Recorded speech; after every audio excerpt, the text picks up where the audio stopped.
Silly girl. That's what my lawyer said after reading the papers my sister forged. I was halfway through my morning coffee in London when he told me the condo my grandmother left me was gone. Sold, signed, stolen. My sister had turned my inheritance into her own payday, and the proof was sitting right there in front of me. I didn't scream. I didn't even hang up. I just stared at the window, watching the rain slide down like it already knew what I was about to do next. Because if my sister thought I'd stay quiet overseas, she had no idea what silence can do.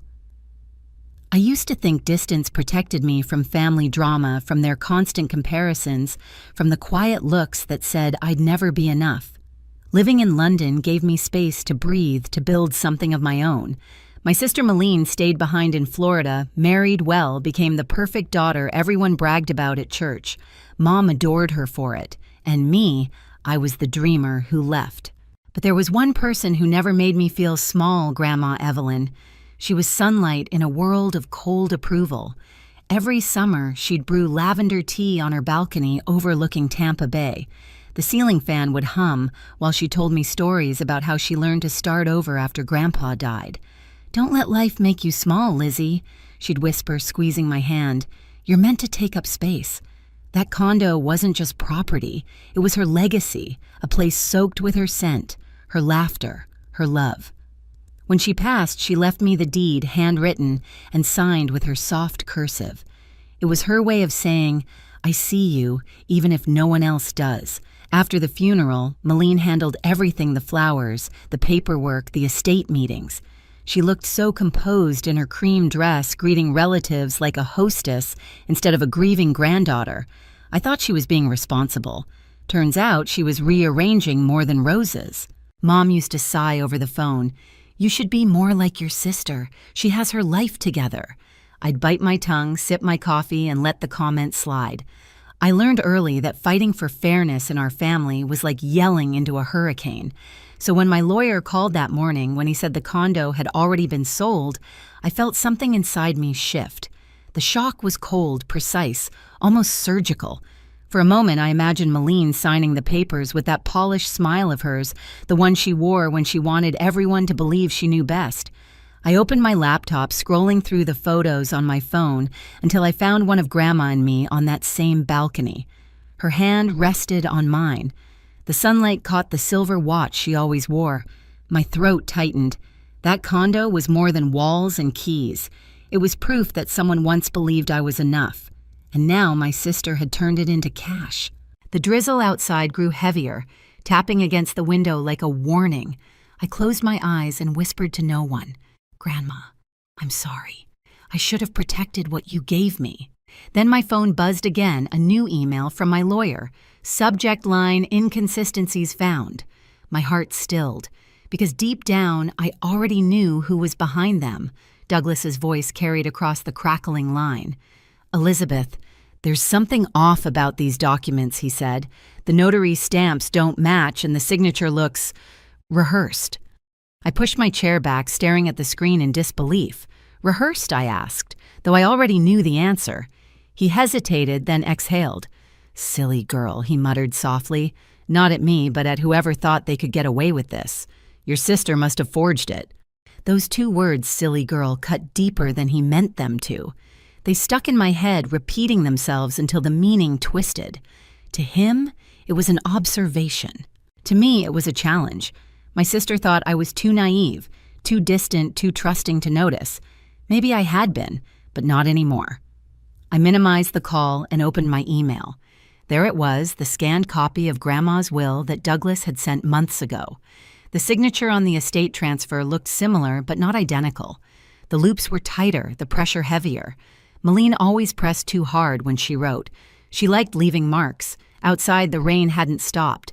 Drops slid down the window in crooked lines, blurring the city.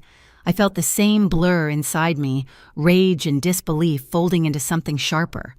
Grandma had once said, "If someone steals from you, they're not taking what's yours, they're revealing who they are." Now I finally saw who Malene really was. Douglas cleared his throat on the line. "Listen, Elizabeth, don't confront her yet. If she altered legal records, we'll need proof. I'll start pulling the property logs and payment files. You just stay quiet for now." I nodded, even though he couldn't see me. "Okay," I said, my voice flat, controlled. "Just find out how deep it goes."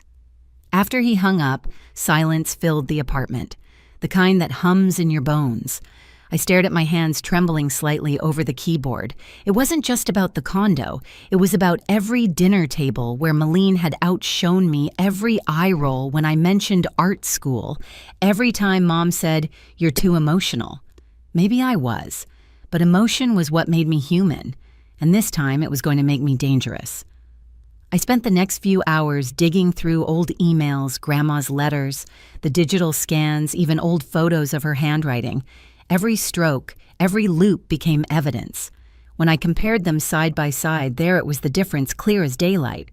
The forged signature looked almost perfect. Almost. That almost would destroy her. By midnight, I was surrounded by papers and empty mugs. I sent Douglas the images and typed one final line before hitting send. She thought I wouldn't notice. She was wrong. My phone buzzed almost immediately, a notification from a blocked number. A text. "You've been asking questions." I froze. The message had no name, no punctuation, just that one sentence. My breath caught, pulse pounding. I typed back, "Who is this?" No reply. Just 3 dots appearing, then disappearing. The next morning, my phone rang again. The screen flashed a name I hadn't seen in months. Malene. For a full minute, I stared at her name glowing on my screen. Part of me wanted to ignore it.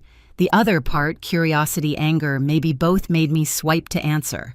"Liz." Her voice burst through sugary and loud. "You won't believe how busy I've been. I finally sold Grandma's condo. Closed the deal last week." My fingers tightened around the phone. "You sold it?" "Yep," she said proudly. "Cash offer. $320. The realtor said I handled it like a pro. Anyway, I wanted to thank you for not getting in the way. I know all that legal stuff overwhelms you. I didn't speak.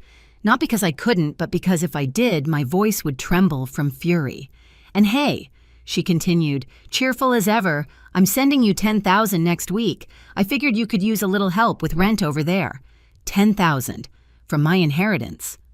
"Malene," I said slowly, "you do realize that condo was mine." She laughed lightly, like I'd made a joke. "Oh, come on. Grandma wanted it for both of us. You're off in Europe living your art dream. I handled everything for the family." "For the family." She said it like a badge of honor. "You forged her signature," I said flatly. Her tone shifted sharper, colder. "Watch it, Liz. You don't know what you're talking about." I took a slow breath. "Actually, I do." Douglas found inconsistencies, stamps that don't exist, handwriting that doesn't match. Silence. Then a forced laugh. "You're being dramatic again. Maybe that lawyer of yours wants more money. Don't embarrass yourself." She hung up before I could answer. For a few seconds, I stood there staring at my reflection in the rain-streaked window. My heart wasn't racing. It was steady, terrifyingly steady. I replayed the call, pressed record, and saved the audio. Proof. Her arrogance had handed it to me. By the time I sent the file to Douglas, I was already writing another email. Proceed. Collect everything. When my mother called later that night, I almost didn't pick up. But guilt won. "Sweetheart," she said warmly, "I just spoke to Malene. She told me she sold Grandma's place. Such a relief to have that handled." "Handled?"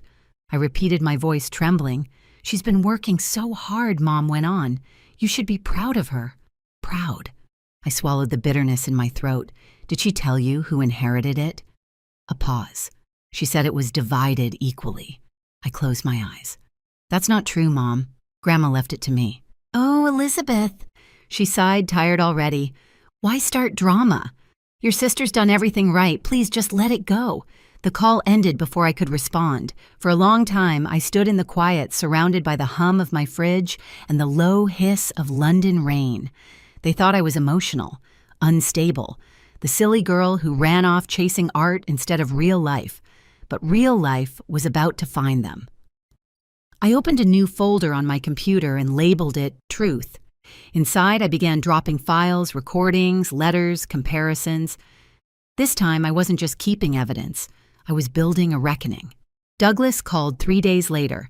His tone brisk, controlled the way it gets when something big is about to drop. "Elizabeth," he said, "we've filed the fraud report. The court issued a freeze on the proceeds from the sale. Malene's about to find out. I press the phone against my ear, my heart steady. Then I guess we wait. But we didn't wait long. By noon, my phone started buzzing nonstop, one call after another. Malene. I let them ring out, watching the notifications pile up like proof of guilt. 10 missed calls, then 15, then 20. Finally, I answered. "What the hell did you do?" she screamed, her voice sharp and panicked. "I don't know," I said evenly.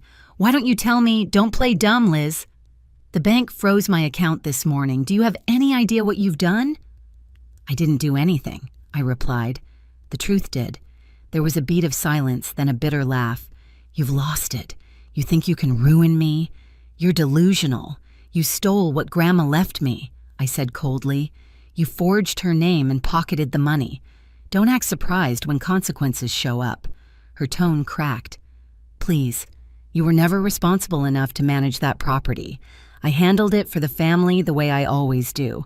You should thank me. For stealing from me, for keeping you from embarrassing yourself," she snapped. "You live in another country sketching logos and drinking lattes. You don't deserve that condo." My hand tightened around the phone. "And you do." "Someone had to act like an adult," she hissed. "You never grew up." That's when something inside me broke, quietly, cleanly. "You know what, Malene, maybe I didn't. But Grandma trusted me, and you didn't just steal money. You stole her memory." She hung up. The silence after her disconnect felt heavier than her voice. Minutes later, my phone buzzed again. "Mom, Elizabeth, what's going on?" Her voice was tight, panicked. "Malene's in tears. She says you filed a fraud case." "Is that true?" "It's true," I said softly, "because she forged Grandma's documents." "Don't be ridiculous," Mom snapped. "Your sister would never. She's been handling everything responsibly. You know how emotional you get." "Mom, this isn't emotion, it's evidence." Douglas verified the signatures. She admitted it on the phone. "You recorded your sister?" "Yes," I said the word slicing through the air. "Because no one ever believes me unless I prove it." A pause. Then the familiar sigh, the one that had followed me since childhood. "You used to be kind," she said finally. "I don't know what happened to you." The call ended, leaving me alone with the sound of rain and my reflection cold, unfamiliar, unflinching. For years, they had mistaken silence for weakness. Now silence was my weapon. 2 nights later, my phone lit up again. Unknown number. I almost ignored it until I saw the name attached. "Ethan Pierce, Malene's husband," I answered cautiously. "Ethan, hey, Elizabeth," he said quietly. His voice was tired, stripped of its usual politeness. "I hope I'm not crossing a line, but I think you deserve to know the truth." I stayed silent. "I didn't know what she'd done," he continued. "She told me you'd given up your claim. I didn't ask questions, but after everything blew up, the frozen account, the bank calls, I started checking things myself. And," he exhaled, "she forged it, Elizabeth. The will, the notary, everything. She said you wouldn't notice from overseas. I confronted her yesterday. She broke down, said she deserved it more. She spent part of the money on a new house. It's gone." The world went quiet around me. "And you're telling me this now because I can't keep lying for her. I'll testify if it goes to court." For a moment, I couldn't breathe. Then, "Thank you." "You don't have to thank me," he said softly. "You were right all along." When the call ended, I sat in silence, staring at the rain-streaked glass. A strange calm washed over me. Not joy, not triumph, just clarity. Douglas called the next morning. "Ethan's cooperating," he said. "We've got enough to press forward. The buyers are testifying too. If we move now, it's airtight." "Do it," I said. Hours later, Malene's lawyer reached out. They wanted to settle. "She's offering $150,000, Douglas explained, "if you drop the case and let the sale stand." I laughed bitter and low. "Half the value of what she stole." "No." "She's desperate," he said. "But if we go to trial, her side will claim Grandma wasn't of sound mind when she wrote the will. It'll be ugly." "I don't care," I said. "I'm done keeping peace at my own expense." He paused. "You sound just like your grandmother." That hurt in the best way possible. That night I couldn't sleep. I opened the last email Grandma had ever sent me. Her words glowed against the dark screen. "If I ever leave you, something know it's not charity. It's a promise. A promise that you'll keep living boldly." That's when I knew what to do. The next morning, I told Douglas I'll settle, but on my terms. He raised an eyebrow. Which are 4 things I said. First, she writes a notarized apology admitting everything. Second, she repays every cent to the buyers from her own account. Third, she sends a letter to our parents explaining what she did.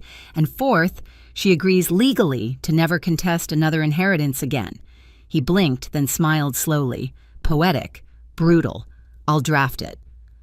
By sunset, he called back. She agreed. What's she signing now? Her lawyer said she just wants it to end. When the PDF arrived, I opened it with shaking hands. The first page began, I'm Aline Pierce. Acknowledge that I falsified legal documents related to the estate of Evelyn Monroe. Her handwriting looked small, defeated. I read it twice, then forwarded it to Douglas with a single line, justice served. But victory didn't taste sweet. It tasted heavy, like rain-soaked air before a storm breaks. Because justice doesn't erase betrayal. It only proves you were right all along. 2 weeks later, Douglas called again. It's official. The property's back under your name. Funds released. Buyers reimbursed. I walked to the window looking out at the Thames, the morning sun spilling through the clouds. What will you do now? He asked. Sell it, I said quietly. Grandma didn't leave it for me to hold on. She left it for me to move forward. When the payment cleared, I stared at the balance, $350,000. But it wasn't the number that made me cry. It was what it represented belief. I quit my job 2 weeks later and opened my own studio, Evelyn Creative. 1 desk, 1 client, 1 dream that finally belonged to me. And for the first time in years, I didn't feel small. The condo sold faster than I expected. When the funds hit my account, I sat in the quiet of my apartment watching the numbers glow on the screen. Grandma had given me the courage to stand up for myself, and I finally had. A month later, a small package arrived from Florida Mom's handwriting on the box. Inside was Grandma's silver watch and a folded note. She would want you to have this. I turned the watch over, tracing the engraving on the back. The world is waiting. The ticking was faint, but steady, like a heartbeat that had traveled across time. Malene moved back near our parents, sold her new house at a loss, and filed for separation. I didn't hate her anymore. I just hoped she learned what Grandma taught me, that freedom and integrity are worth more than anything you can steal. One morning, sunlight spilled across my studio desk, warming the silver watch on my wrist. I smiled, whispering I made it, Grandma. Outside London buzzed new clients, new beginnings, a life that finally fit. If you've ever had to fight for what's right, tell me, was it worth it? Hit subscribe and share your story.